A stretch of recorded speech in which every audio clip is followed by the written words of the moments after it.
শুরু থেকে এই পর্যন্ত আমরা একটা টান দিব, ঠিক আছে? দেখেন, তাবারাকাল্লাযী বিয়াদিহিল মুলকু ওয়া হুয়া আলা কুল্লি শাইইন কাদির আল্লাযী খালাকাল মাউতা ওয়াল হায়াতা লিয়াবলুয়াকুম আইয়ুকুম আহসানু আমালা ওয়া হুয়াল আজিজুল গফুর। এই পর্যন্ত আমি নিয়মিত আপনাদেরকে 2 লাইন 3 লাইন করে আমি এই পড়াগুলো দেওয়ার চেষ্টা করব।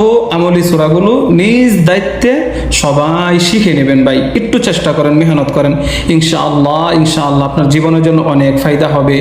আপনি যারা আলিফ বাও পারেন না, আমার সাথে সাথে পড়েন, শিখতে পারবেন ইনশাআল্লাহ। 2 দিন 3 দিন 5 দিন আমার সাথে পড়েন, শিখতে পারবেন।